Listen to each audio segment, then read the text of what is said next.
The 2024 European Championships has been an entertaining tournament for sure, and now it has come to an end. And it would be fair to say that this competition gave football fans some great moments to remember. From those sublime finishes from Lamine Yamal and Jude Bellingham to top saves from Costa and Mert. It has been a crazy ride for football fans. So in this video, we will talk about the moments that define the 2024 Euros. So without any further ado, let's begin. Let us start from the beginning. The Euros started with a bang, with Germany scoring 5 past Scotland in the first game of the tournament. Germany had been disappointing in the past few tournaments, so the expectation surrounding them was not on a higher side. But in the first match of the tournament, they not only gave hopes to their fans but entertained every football fan, beating Scotland by a scoreline of 5-1, with their youngsters in Florian Wirtz and Musiala running riot on the pitch. It was a great start, and it got the fans excited for the tournament ahead. Now this was a rare happening. Albania was the lowest ranked team in the toughest group and provided some remarkable moments. But nothing can beat the goal they scored against Italy. You see, Italians were the former European champions, and the first match they were to play was going to be against an easy opponent in Albania. So people expected another thrashing. But Albania surprised everyone with their goal in the 23rd second. Yes, they scored a goal against the title holders before half a minute was passed. So what happened was, the match began and Italy got a throw-in in their box, which DiMarco took terribly, giving away the ball to Nedim Bayrami in the penalty box, who finished beautifully to shock the Italian team and football fans in general. And doing this, they created a record which I don't think will be broken anytime soon. There were numerous incidents of pitch invasion this time around, and it would be safe to say that most people hate it. The players hate it, the officials have to keep the track of the lost time, the security have to chase the invaders. It breaks the rhythm of the ongoing game. But this child broke security to take a selfie with Ronaldo in their game versus Turkey. But there was no hate or chasing by the security. In fact, CR7 put his arm around the 10-year-old and smiled for the camera. He also made sure that security allowed him to take that selfie. The child was happy, Portugal won in the end. All in all, it was a wholesome moment. We just discussed how Albania gave us many remarkable moments in this Euros, and this is another one of them. In their game versus Croatia, their midfielder Klaus Jasula became the villain after he scored an own goal in the 76th minute, making the scoreline 2-1 in Croatia's favour. But in the 95th minute, my man scored the equalizer to earn a famous draw against the mighty Croatia. Yes, he first scored an own goal, then equalized himself. Albania meant entertainment this time. And talking about Croatia, now Croatia for me has been one of the most unluckiest nations in football. If you see their history, which I have explained in my video link below, you will see how Croatia has had the worst of lucks in all of the national teams. And in this Euros, it was the same story. First they were placed in the group of death with Italy, who won the last Euros, and Spain, who were the strongest team in this year's Euro. And yes, they lost their first match against Spain, where they were not at their worst, but in their second match versus Albania, they were winning till the 95th minute of the match, before the earlier mentioned goal by Jasula gave them a draw. Then in their last match versus Italy, they were winning till the 97th minute, and Zagagni scored the equalizer in the last second of the match, sending Croatia back home without a win. Maybe I should have put this up in the list of sad moments from this Euros. Anyways. So if I asked you before the tournament started that in a group with France, Netherlands and Poland, which place do you see Austria ending up?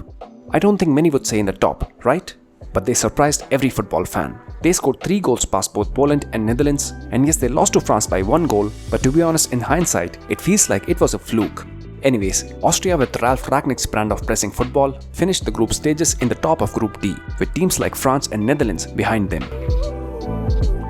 And talking about crazy things happening in a group, how can we forget Group E? This group had Romania, Slovakia, Belgium and Ukraine. And after 3 matches of the group stage, all of them finished level with 4 points each. I know. Now I feel bad for Ukraine, as they were the one to be knocked out because of the goal difference, but the remaining 3, Slovakia, Belgium and Romania, all of them got eliminated together in the next round. I guess this group was playing to be the most unique group in the competition. Anyways, Romania on a serious note deserves a shout out for their performances in the Euros. And next up, we talk about Georgia.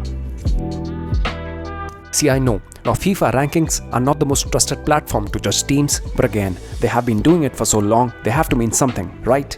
So the point is, Georgia was the worst ranked team in this year's Euros. They are 75th in the FIFA rankings, and the second worst team was Albania at 66. So I guess the teams in the bottom are entertaining us more. Anyways, their last group game was against Portugal, which according to FIFA is the 6th best team in the world, and these are the players that play for Portugal.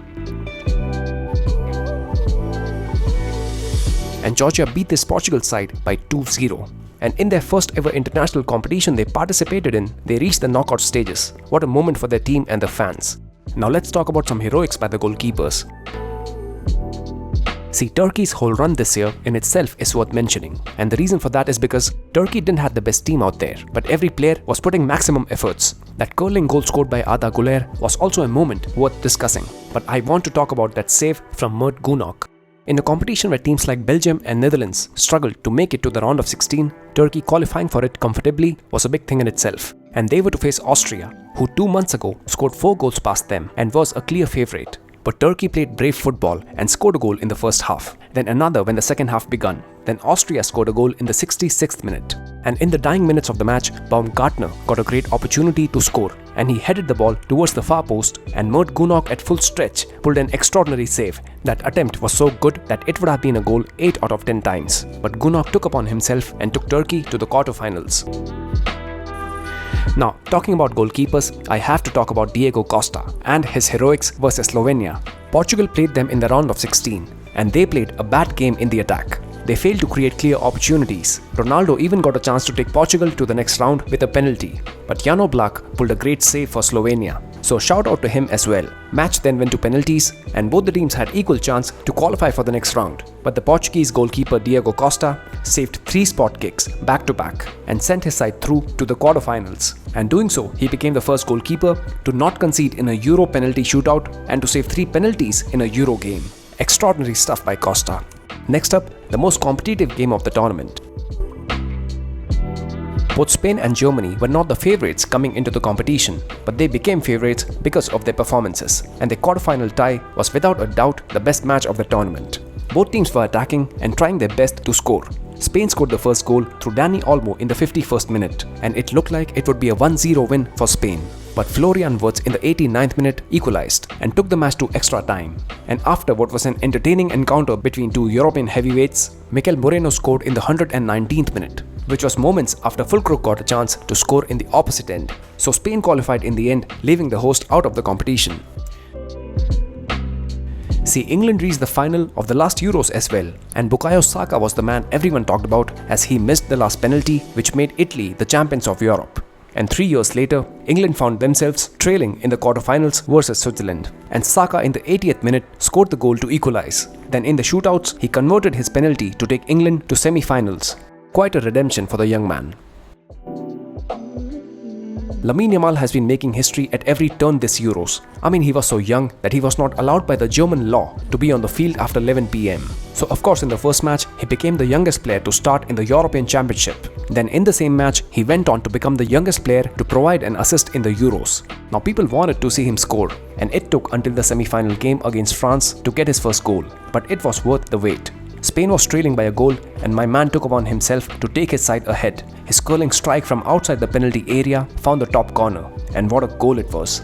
That goal changed the momentum of the game to Spain's favour, and Dani Olmo moments later scored the winner, and Spain qualified for the final of Euro 2024. Now I'll be honest, England with the players they had, everyone expected them to dominate, but their performances were far from it. But what England did the best was giving us fans some dramatic moments to talk about, like that Watkins winner against the Netherlands or that Cole Palmer equalizer in the final game. But none of them would have happened if Jude Bellingham didn't score that outrageous overhead kick. So in their round of 16 match against Slovakia, they trailed the whole match by a goal. And just before the match was about to end, Walker sent an across that fell to Jude's wrong side, who scored an acrobatic overhead kick and took the match to extra time, where Harry Kane scored the winner. Now it was worth mentioning because first of all, it was a good goal, and secondly, without that goal, England would have been out of the competition in the round of 16 itself. Instead, they played the final of Euro 2024. See, Dani Olmo has been an important player for Spain throughout the tournament, and the final game was no different. See, before this match, he had scored 3 goals and provided 2 assists. That's 5 goal contribution, which is the most by any player in this competition. And in the final, although he was not on the score sheet, but in the 90th minute when Spain was leading 2-1 and England got the corner, Dani Olmo was the one who made the goal line clearance. It was a golden opportunity for Guehi to equalize, who headed the ball in the right area, and if it were not for almost heroics in the last minute, no one knows what the end result would have been. But deservingly so, Spain won the Euro 2024, and I congratulate them for that. And with that, I end this video. And one more thing, it was not the perfect tournament. There were a few instances that left a bad taste as well.